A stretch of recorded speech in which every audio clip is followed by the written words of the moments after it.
Assalamualaikum warahmatullahi wabarakatuh. Nama saya Fauzan Alzaini dengan NPM 101202666 dari kelas S1.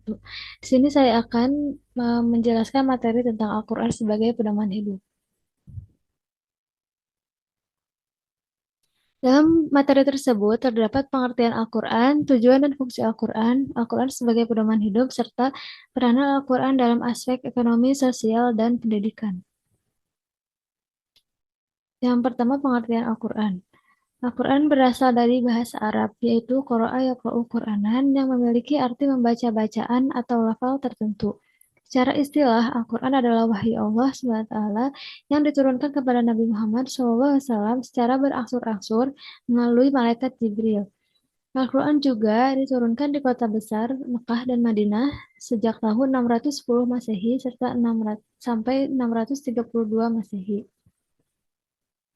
Isi atau tubuh dari Al-Quran disusun dalam bentuk bahasa Arab klasik. Hal ini juga diyakini merupakan transkrip literar dari Allah SWT yang kemurnian atau keasliannya sangat terjaga. Seperti yang terdapat dalam surat Al-Buruj ayat 21-22. Selanjutnya ada tujuan Al-Quran. Memahami tujuan diturunkannya Al-Quran merupakan hal penting yang wajib dipahami oleh setiap umat Islam. Karena pada dasarnya, Islam sendiri merupakan agama yang mengutamakan pemahaman yang utuh dan menyeluruh, termasuk juga dalam berinteraksi dengan Al-Quran itu sendiri.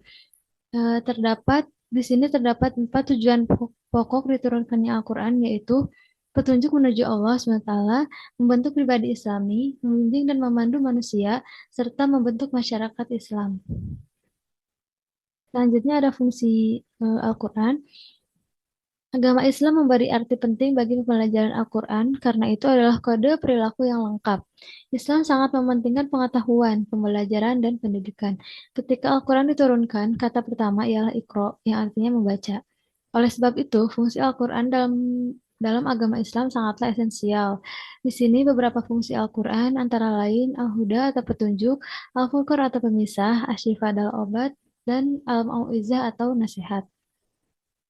Selanjutnya, Al-Quran sebagai pedoman hidup.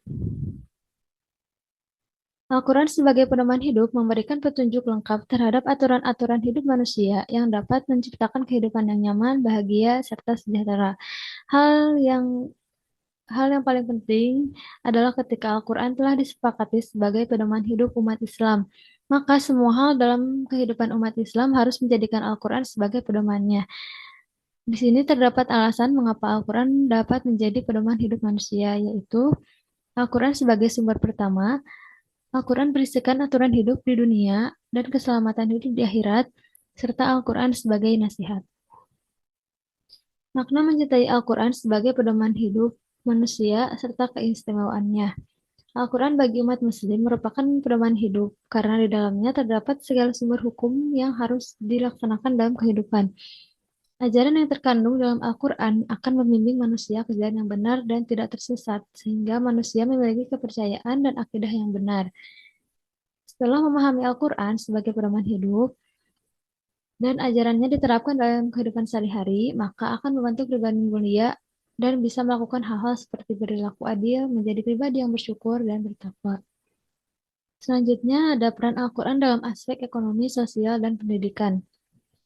Al-Quran merupakan sumber hukum Islam yang abadi sebagai petunjuk bagi umat manusia, bukan hanya dalam bidang keagamaan saja, namun juga dalam bidang sosial, pendidikan, dan semua aspek kehidupan termasuk dalam bidang ekonomi. Di sini yang pertama ada peran Al-Quran dalam aspek ekonomi. Ekonomi Islam memposisikan Al-Quran dan As-Sunnah sebagai dasar hukum tertentu, memiliki rambu-rambu akan halal dan haram, di antaranya melarang riba, judi, penipuan, atau menekankan aspek keadilan, efisiensi, kesejahteraan sosial yang didukung oleh aspek zakat, infak, sedekah, dan amal soleh lainnya. Yang kedua, ada peran Al-Quran dalam aspek sosial. Sejak dahulu, manusia menunjukkan kehidupan masyarakat melalui berbagai teori sosial. Masyarakat menurut Islam adalah suatu penggabungan manusia yang diwujudkan melalui ikatan undang-undang Rabbani bagi mencapai tujuan kehidupan masyarakat yang harmoni serta aman dan damai. Peranan Al-Quran dalam membentuk kehidupan masyarakat ialah melarang umatnya menzalimi diri sendiri, keluarga, dan sesama makhluk Allah. Islam mengingatkan bahwa kemakmuran dan kejayaan suatu kaum adalah berdasarkan sikap kaum itu sendiri. Baik kelakuan kaumnya, maka baik juga kehidupan dan sosial mereka.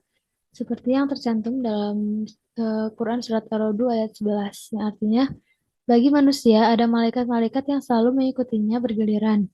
Mereka menjaganya atas perintah Allah. Sungguhnya Allah tidak merubah keadaan satu kaum sehingga mereka mengubah keadaan yang ada pada diri mereka sendiri.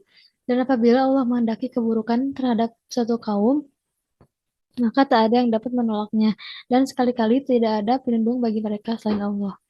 Yang terakhir ada peran Al-Quran dalam aspek pendidikan. Dalam agama Islam, pendidikan merupakan salah satu aspek ajaran Islam yang terpadu dari Al-Quran dan hadis. Dari dua sumber tersebut, para ilmuwan Islam membagi dua bagian, yaitu akidah dan syariah. Akidah merupakan ajaran yang berkaitan dengan keimanan, sedangkan syariah merupakan ajaran yang berkaitan dengan amalan yang nyata. Seperti yang terdapat dalam Quran Surat Al-Baqarah ayat 31 yang artinya, dan dia mengajarkan kepada Adam nama-nama atau benda-benda seluruhnya. Kemudian mengemukakannya kepada para malaikat lalu berfirman, sebutkanlah kepadaku nama benda-benda itu jika kamu memang orang-orang yang benar. Kesimpulan dari materi ini ialah Al-Quran diturunkan Allah SWT kepada manusia untuk dibaca dan diamalkan. Tujuan diturunkannya Al-Quran adalah sebagai petunjuk menuju Allah SWT untuk membentuk pribadi Islami sebagai pembimbing dan pedoman hidup, serta untuk membentuk masyarakat Islam yang lebih baik. Al-Quran sebagai pedoman hidup memberikan petunjuk lengkap terhadap aturan-aturan hidup manusia yang dapat menciptakan kehidupan yang nyaman, bahagia, serta sejahtera. Allah SWT menurunkan Al-Quran untuk membedakan antara mana yang benar dan mana yang salah. Untuk itu, kita sebagai umat muslim seharusnya dapat menjadikan Al-Quran sebagai pedoman dalam kehidupan sehari-hari. Baik, sekian presentasi yang dapat saya sampaikan. Mohon maaf jika terdapat banyak kesalahan. Assalamualaikum warahmatullahi wabarakatuh.